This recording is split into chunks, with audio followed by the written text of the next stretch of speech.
Hello friends, welcome to our study channel Utkrisht Academy Ayodhya. Current affairs section on Utkrisht Academy Ayodhya में आज हम 21 जुलाई से बनने वाले इंपॉर्टेंट क्वेश्चंस और उनसे रिलेटेड की फैक्ट्स को डिस्कस करेंगे। तो वीडियो को एंड तक देखिएगा, सारे क्वेश्चन इंपॉर्टेंट हैं। चलिए शुरू करते हैं। फर्स्ट क्वेश्चन है हमारा, द एंड गेम नामक उपन्यास किसके द्वारा लिखा गया है? ऑप्शंस हैं एस हुसैन जैदी, नीला सत्यनारायण, अमीश त्रिपाठी या मोहम्मद अब्दुल मन्नान। तो इसका सही आंसर होगा ऑप्शन नंबर 1 यानी कि एस हुसैन जैदी। एस हुसैन जैदी जो कि एक क्राइम राइटर हैं, अपराध लेखक हैं, उन्होंने हाल ही में अपना एक नया उपन्यास द एंड गेम जारी किया है। यह उपन्यास राजनीति, विश्वासघात व अकल्पनीय आतंक पर आधारित है। इस पुस्तक को हार्पर कॉलिंस इंडिया द्वारा प्रकाशित किया गया है। एस हुसैन जैदी ने black Friday, mafia queens of Mumbai, Dongri to Dubai व बाइकुला टू बैंकॉक जैसी किताबें भी लिखी हैं। तो ये द एंड गेम नामक उपन्यास ये जारी किया है एस हुसैन जैदी ने। एस हुसैन जैदी 26/11 के आतंकवादी हमले के आधार पर एक HBO डॉक्यूमेंट्री जिसका नाम था टेरर इन मुंबई, इसके सहयोगी निर्माता भी रहे हैं। अदर ऑप्शंस को डिस्कस करें तो नीला सत्यनारायण, इनका हाल ही में निधन हुआ। ये महाराष्ट्र की पहली महिला चुनाव आयुक्त थीं और इनका सबसे प्रसिद्ध उपन्यास था one half one full. One half one full ये डॉक्टर नीला सत्यनारायण का उपन्यास है। अमीश त्रिपाठी की बात करें तो हाल ही में इनकी एक पुस्तक जारी हुई है जिसका नाम है legend of Suhel Dev, the king who saved India. Mohammad Abdul Mannan की बात करें तो इन्होंने कोविड-19 पर एक किताब लिखी है जिसका नाम है behind the mask. Behind the mask, और यह उनकी 8वीं पुस्तक है। चलिए नेक्स्ट क्वेश्चन पे चलते हैं। अगला क्वेश्चन है हमारा, हाल ही में किसने उत्कृष्टता के लिए पुनर्गठित प्रधानमंत्री पुरस्कार लॉन्च किए? ऑप्शंस हैं प्रकाश जावड़ेकर, डॉक्टर जितेंद्र सिंह, डॉक्टर हर्षवर्धन या रविशंकर प्रसाद। तो इसका सही आंसर होगा ऑप्शन नंबर बी यानी डॉक्टर जितेंद्र सिंह। हाल ही में केंद्रीय पूर्वोत्तर विकास राज्य मंत्री डॉक्टर जितेंद्र सिंह ने लोक प्रशासन 2020 योजना व वेब पोर्टल में उत्कृष्टता के लिए पुनर्गठित प्रधानमंत्री पुरस्कार लॉन्च किए हैं। यह नमामि गंगे कार्यक्रम में जिला स्तर के अधिकारियों के प्रयासों को पहचानता है। तो हाल ही में उत्कृष्टता के लिए पुनर्गठित प्रधानमंत्री पुरस्कार ये लॉन्च किए हैं डॉक्टर जितेंद्र सिंह ने। हमारा नेक्स्ट क्वेश्चन है कि अंतर्राष्ट्रीय शतरंज दिवस कब मनाया जाता है? ऑप्शंस हैं 11 जुलाई, 15 जुलाई, 17 जुलाई या 20 जुलाई। तो इसका सही आंसर होगा ऑप्शन नंबर 4 यानी कि 20 जुलाई। अंतर्राष्ट्रीय शतरंज दिवस 20 जुलाई को मनाते हैं। तो 20 जुलाई को क्यों मनाते हैं? क्योंकि इसी दिन फिडे, जिसकी फुल फॉर्म होती है फेडरेशन इंटरनेशनल डेस इचेक्स, अंतर्राष्ट्रीय शतरंज महासंघ, इसकी स्थापना हुई थी इसी दिन। इसीलिए अंतर्राष्ट्रीय शतरंज दिवस मनाते हैं 20 जुलाई को। 1924 में फिडे की स्थापना हुई थी यानी फेडरेशन इंटरनेशनल डेस इचेक्स की स्थापना हुई थी 20 जुलाई 1924 को। इस वर्ष अंतर्राष्ट्रीय शतरंज दिवस का जो मोट्टो है वह है किसी को शतरंज खिलाएं। शतरंज के आविष्कार की बात करें तो इसका आविष्कार 5वीं शताब्दी में हुआ था और तब इसे चतुरंगा के नाम से जाना जाता था। अदर ऑप्शंस को डिस्कस करें तो 11 जुलाई को मनाया गया वर्ल्ड पॉपुलेशन डे यानी विश्व जनसंख्या दिवस। 15 जुलाई को मनाया गया वर्ल्ड यूथ स्किल डे यानी विश्व युवा कौशल दिवस व 17 जुलाई को मनाया गया अपराध के लिए अंतर्राष्ट्रीय दिवस या अंतर्राष्ट्रीय अपराध न्याय दिवस। और 20 जुलाई को मनाया गया अंतर्राष्ट्रीय शतरंज दिवस। तो 20 जुलाई को मनाया गया। अभी हाल ही में शतरंज से रिलेटेड एक करंट पॉइंट है कि भारत के 66वें शतरंज ग्रैंड मास्टर बन गए हैं जी आकाश, जो कि तमिलनाडु के रहने वाले हैं। नेक्स्ट क्वेश्चन है हमारा, निम्नलिखित में से किसने यूवी बैक्स कीटाणु शोधन प्रणाली कृति स्कैन विकसित किया है? ऑप्शंस हैं Vihaan technologies, international advance research centre for powder metallurgy and new materials, DRDO या IIT मद्रास। तो इसका सही आंसर होगा 1 व 2 दोनों। ये जो कृति स्कैन है जो कि यूवी बैक्स कीटाणु शोधन प्रणाली है, इसका विकास किया है विहान टेक्नोलॉजीज व international advance research centre for powder metallurgy and new materials ने। यह एक यूवी बैगेज कीटाणु शोधन प्रणाली है। कॉम्पैक्ट UVC कन्वेयर सिस्टम सफलतापूर्वक कुछ सेकंड के भीतर कन्वेयर से गुजरने वाले सामान को कीटाणु रहित कर सकता है और हवाई अड्डों, रेलवे व बस स्टेशनों आदि में उपयोग के लिए उपयुक्त है। तो याद रखिएगा कि Vihaan technologies international advance research centre for powder metallurgy and new materials ने विकसित किया है यूवी बैक्स कीटाणु शोधन प्रणाली प्रतीक्षण, जो कि कोविड-19 महामारी के प्रसार को रोकने में कारगर साबित हो सकता है। नेक्स्ट क्वेश्चन है हमारा, जापान के तनेगा सीमा अंतरिक्ष केंद्र से किस देश की मंगल की ऐतिहासिक यात्रा सफलतापूर्वक शुरू की गई है? ऑप्शंस हैं इजराइल, सिंगापुर, यूएई या फिलीपींस। तो इसका सही आंसर क्या होगा?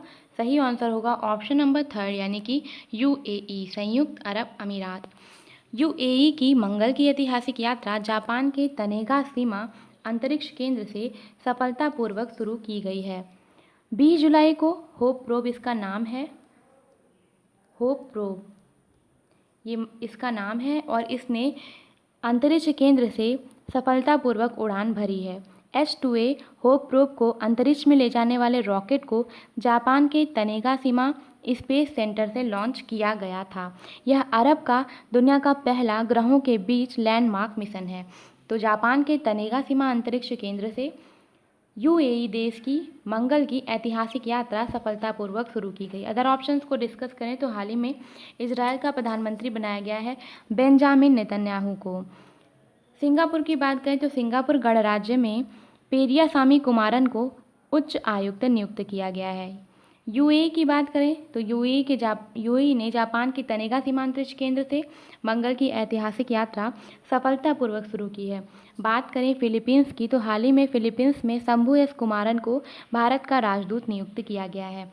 नेक्स्ट क्वेश्चन है हमारा, आंद्रे सूरले ने अपनी सेवानिवृत्ति की घोषणा की है, उनका संबंध किस खेल से है? ऑप्शन है फुटबॉल, पोलो, क्रिकेट या टेनिस। तो इसका सही आंसर होगा ऑप्शन नंबर 1 यानी कि फुटबॉल। हाल ही में जर्मनी के पूर्व फॉरवर्ड आंद्रे शूरले ने अपनी सेवानिवृत्ति की घोषणा की है।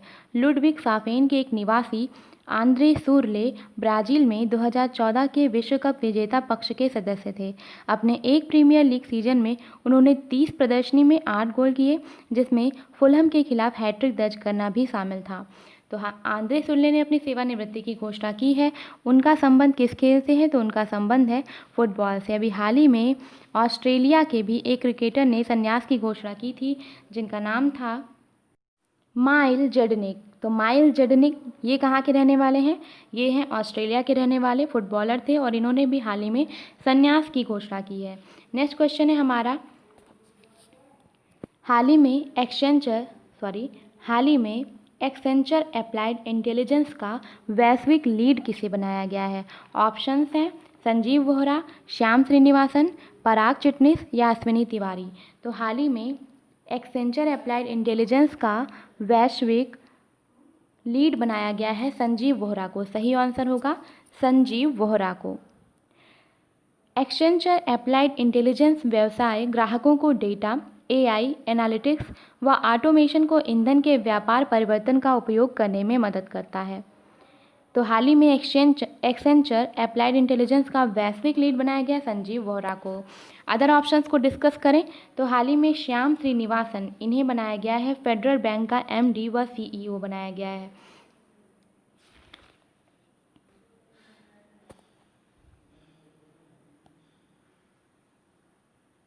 तो हाल ही में फेडरल बैंक का एमडी व सीईओ नियुक्त किया गया है श्याम श्रीनिवासन को। बात करें अगर पराग चिटनिस की तो इन्हें प्रतिष्ठित राष्ट्रीय खाद्य व कृषि संस्थान NIFA राष्ट्रीय खाद्य व कृषि संस्थान का कार्यवाहक निदेशक नियुक्त किया गया है। बात करें अश्विनी तिवारी की तो इन्हें SBI द्वारा SBI कार्ड्स व पेमेंट सर्विसेज ने अपना MD व CEO बनाया है। चलते हैं नेक्स्ट क्वेश्चन की तरफ। हमारा नेक्स्ट क्वेश्चन है कि नेल्सन मंडेला पुरस्कार 2020 के विजेता कौन है? ऑप्शंस हैं मोरिसाना कायेट, मारियाना वर्देनोइनिस, केट विंसलेट, 1 व 2, 1, 2 व 3 तीनों। तो इसका सही आंसर होगा ऑप्शन नंबर 4 यानी 1 व 2। हाल ही में मोरिसाना कायेट, मारियाना वर्देनोइनिस ये बन गए हैं नेल्सन मंडेला पुरस्कार 2020 के विजेता। यह पुरस्कार हर 5 साल में प्रदान किया जाता है। गिनियन डॉक्टर मोरिसाना कायट, ये गिनियन डॉक्टर हैं, गिनी की हैं, और संयुक्त राष्ट्र महासभा के अध्यक्ष तिजानी मोहम्मद वंदे ने इन पुरस्कार के विजेताओं की घोषणा की है, जिनमें मोरिसाना कायट जो कि गिनी की डॉक्टर हैं और मारियाना वर्दिनॉयनिस जो कि ग्रीस के रहने वाले हैं। इन्हें ये पुरस्कार प्राप्त हुआ है। यह पुरस्कार संयुक्त राष्ट्र महासभा के अध्यक्ष के द्वारा दिए गए और ये पुरस्कार उन व्यक्तियों को सम्मानित करने के लिए दिए जाते हैं जो मानवता की सेवा के लिए अपना जीवन समर्पित कर देते हैं। नेल्सन मंडेला की अगर बात करें तो नेल्सन मंडेला ने अफ्रीका में चल रहे रंगभेद के खिलाफ काफ़ी लड़ाई लड़ी और ये अफ्रीका के राष्ट्रपति भी रहे 1994 से 1999 को, और इनके जन्म दिवस के उपलक्ष्य में 18 जुलाई को नेल्सन मंडेला दिवस मनाया जाता है। तो नेल्सन मंडेला एक महान व्यक्तित्व थे। इन्हें दक्षिण अफ्रीका का गांधी भी कहा जाता था और इन्होंने रंगभेद के खिलाफ काफ़ी लड़ाई लड़ी थी और अब नेल्सन मंडेला पुरस्कार 2020 के विजेता बन गए हैं मोरिसाना कायट और मारियाना वर्दिनॉयनिस।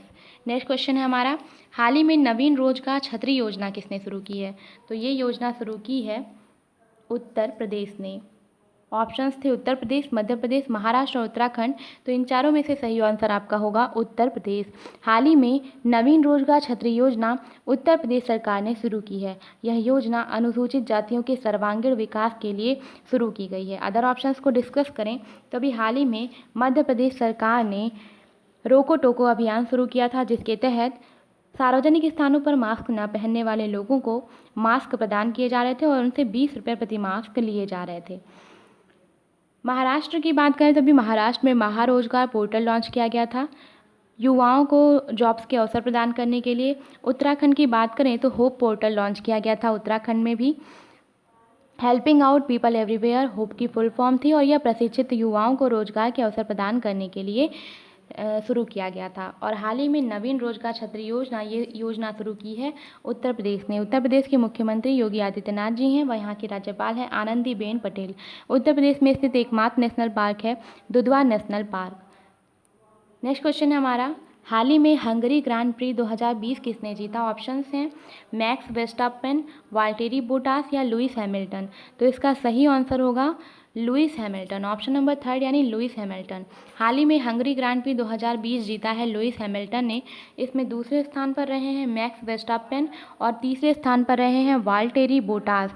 फार्मूला 1 वर्ल्ड चैंपियनशिप की यह तीसरी रेस थी और हंगरी ग्रांड प्री 2020 इसके विजेता अब बन गए हैं लुइस हैमिल्टन। बात करें हंगरी की तो हंगरी की राजधानी है बुडापेस्ट और हंगरी के राष्ट्रपति हैं जानोस एडर। आज का हमारा क्वेश्चन ऑफ द डे ये है कि योटा इंफ्रास्ट्रक्चर ने किस शहर में एक डेटा सेंटर पार्क स्थापित करने के लिए तमिलनाडु सरकार के साथ एक समझौते पर हस्ताक्षर किए हैं? ऑप्शंस हैं त्रिची, चेन्नई, तिरुपुर, इरोड। तो इसका आंसर आपको कमेंट बॉक्स में कमेंट करके बताना होगा। चलते हैं कल के क्वेश्चन पे। कल का क्वेश्चन था कि भारत ने किस देश के साथ जयगांव व पासाखा के बीच एक नया व्यापार मार्ग खोला है? ऑप्शंस थे भूटान, नेपाल, चीन या म्यांमार। तो इसका सही आंसर होगा ऑप्शन नंबर 1 यानी कि भूटान। हाल ही में भारत ने भूटान के साथ जयगांव व पासाखा के बीच एक नया व्यापार मार्ग खोला है। तो सही आंसर इसका हो गया भूटान। भूटान की राजधानी थिम्पू। तो ये थे आज के कुछ इंपॉर्टेंट क्वेश्चंस। अगर आज का वीडियो पसंद आया हो, यूजफुल लगा हो तो वीडियो को लाइक कर दें, शेयर कर दें और चैनल पर नए हो तो चैनल को सब्सक्राइब कर लें। आप हमारे उत्कृष्ट एकेडमी के ऐप से भी जुड़ सकते हैं। ऐप से जुड़ने के लिए आपको डिस्क्रिप्शन बॉक्स में लिंक मिल जाएगा, आप उसे फॉलो करके ऐप को इंस्टॉल करके उससे जुड़ सकते हैं। कल मिलेंगे कुछ नए टॉपिक्स के साथ, तब तक के लिए हैव अ नाइस डे।